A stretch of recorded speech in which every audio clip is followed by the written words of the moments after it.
Presiden Prabowo sudah tiba di Mesir untuk menghadiri momen bersejarah dalam upaya menghadirkan damai di bumi Palestina. Bagaimana peran Indonesia dalam KTT perdamaian Gaza di Mesir dan akankah forum ini menjamin tidak ada lagi gempuran Israel ke Palestina? Kita bahas lebih dalam bersama pakar hubungan internasional Universitas Paramadina Ahmad Khairul Umam. Selamat malam Mas Umam. Selamat malam Mas Freddy. Baik, Mas Umam, Mensesnek kemarin bilang undangan untuk Presiden Prabowo menghadiri KTT ini diterima mendadak katanya. Nah, membaca situasi ini, menurut Anda bagaimana kehadiran Indonesia ini bisa punya dampak yang signifikan di forum ini sih kira-kira, Mas Umam? Ya, tentu ini adalah sebuah apresiasi yang patut dihargai karena bagaimanapun juga keberadaan Indonesia di forum KTT Mesir tersebut menjadi sebuah bagian dari ruang ekspresi dari kelompok Muslim yang selama ini dianggap periferal dalam konteks ini jauh dari luar kekuatan Arab misalnya, tetapi kemudian tetap dianggap sebagai entitas yang patut untuk diperhitungkan. Maka hadirnya Indonesia dalam KTT perdamaian Gaza di Mesir ini akan diharapkan betul-betul memberikan impact yang signifikan.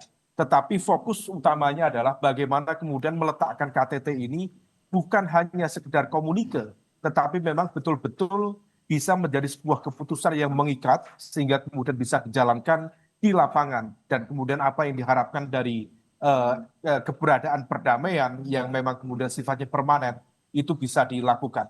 Dan dalam konteks ini Mas Reddy, tentu fokus yang kemudian betul-betul bisa dijadikan sebagai konteks concern utama dari pemerintah Indonesia adalah gencatan senjata. Dan konteks ini menjadi penting karena bagaimanapun juga dalam proses transisi ini tentu kita membutuhkan trust dari semua pihak. Baik dari itu sisi Israel sendiri maupun dari sisi Hamas di Gaza.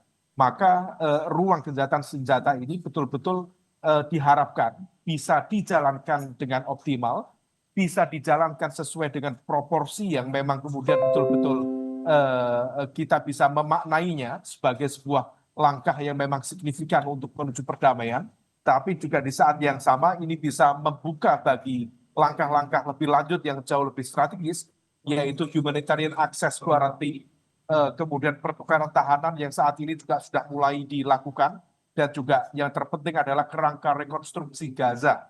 Nah, oleh karena itu KTT ini diharapkan bisa menghadirkan post-war governance yang memang betul-betul menjadi langkah yang paling fundamental untuk follow up ke depan, Mas Reddy. Oke.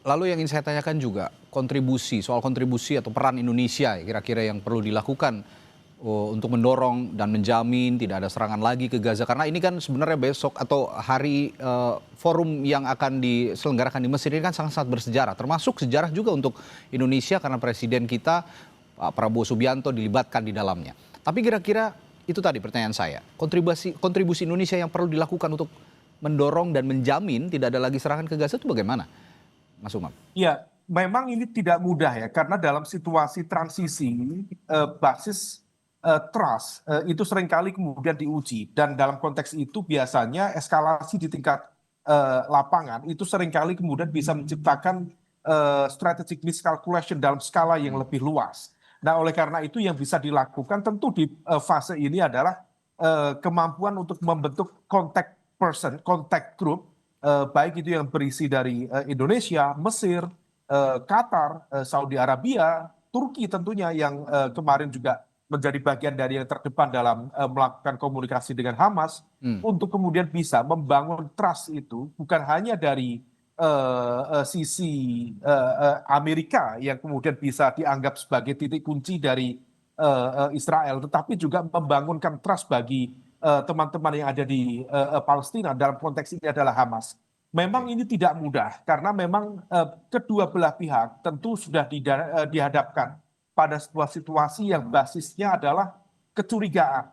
Ya. Nah, oleh karena itu basis-basis kecurigaan itu yang kemudian harus diantisipasi. Karena bagaimanapun juga ketika bicara demilitarisasi Gaza, maka di satu sisi kalau misal kita bicara trust, itu bisa diharapkan menciptakan perdamaian, tetapi di saat yang sama kalau misalnya itu disalahgunakan, tentu itu bisa menjadi alat yang sangat efektif untuk mendegradasi kredibilitas dan juga kapabilitas dari kekuatan Palestina yang direpresentasikan oleh Hamas di Gaza. Mas Umam, kalau bicara trust, ini ada gimmick yang ditunjukkan oleh Israel, di mana pada forum ini Israel tidak akan hadir, tidak mau hadir lah ya, boleh dikatakan. Sudah dinyatakan oleh pemerintah Israel. Nah, kalau bicara trust, gestur seperti itu apakah juga masih diragukan kalau bicara trust ya? Sekali lagi, masih diragukan apakah benar-benar Israel bisa mengikuti komitmen yang akan diputuskan dalam forum ini? Ya, itu menjadi bagian dari sebuah ujian terhadap komitmen serius. Jadi memang butuh dari political will of the top political leader. Di dalam konteks ini tentu Israel harus menunjukkan komitmennya secara konkret. Memang ini di saat yang sama bisa menjadi ujian kredibilitas bagi kepemimpinan Presiden Amerika Serikat Donald Trump yang dianggap sebagai pihak yang dalam tanda kutip bisa menjamin bagaimana pergerakan, bagaimana kemudian arah dari kekuatan Israel. Tetapi ketidakhadiran Netanyahu misalnya, tentu ini menjadi sebuah ujian yang tidak bisa kemudian dianggap sebelah mata. Tetapi ya bagaimanapun juga kita tidak memiliki pilihan banyak. Bahwa ini sebuah proses yang harus dijalankan. Dan tentu Amerika Serikat mempertaruhkan kredibilitasnya di sana. Kalau misal kemudian terjadi hal-hal yang di luar kalkulasi, di luar prediksi, tentu di dalam konteks ini Amerika Serikat dan kita harapkan teman-teman dari dunia barat, termasuk juga dari Macron, dari Prancis kabarnya juga diharapkan akan datang misalnya, betul-betul kemudian bisa menjadikan ini sebagai sebuah momentum untuk konsolidasi kekuatan kemanusiaan. Sehingga kemudian kalau lagi-lagi bicara tentang trust, itu basisnya memang didasarkan pada konteks kemanusiaan, dan itu kemudian bisa menjadi ruang yang jauh lebih produktif bagi konstruksi perdamaian ke depan. Dan harapannya tentu saja keberangkatan Presiden Prabowo Subianto ini bisa ikut memberikan ikatan ya pada forum, sehingga Israel ada jaminan tidak akan menggempur lagi Gaza. Dengan usulan-usulan Presiden Prabowo dan juga kedekatan dalam tanda kutip dengan Presiden Donald Trump, ini sudah dijalin cukup baik hubungannya antara Pak Prabowo dengan Presiden Donald Trump. Ini juga bisa jadi titik poin plus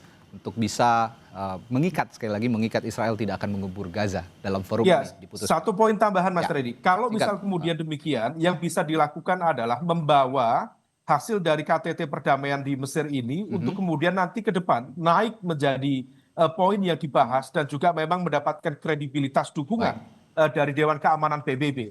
Maka dalam konteks ini kalau misal kita merujuk pada piagam 35, pasal 35 piagam PBB, maka perlu kemudian nanti sebagai tuan rumah Mesir, kemudian bersama dengan co-sponsor yaitu dari Amerika Serikat dan juga negara-negara organisasi konferensi Islam, untuk bersama-sama mengirimkan surat permintaan kepada Dewan Keamanan PBB untuk kemudian nanti dibahas, sekaligus juga melampirkan outcome dokumen dari KTT ini.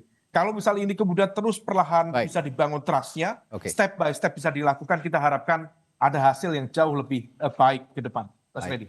Kita nantikan peristiwa bersejarah ini nanti ya, Mas Umam. Terima kasih pakar hubungan internasional Universitas Paramadina Ahmad Khairul Umam telah berbagi perspektifnya di Sapa Indonesia Malam. Sampai jumpa lagi Mas Umam. Terima kasih Mas Reddy.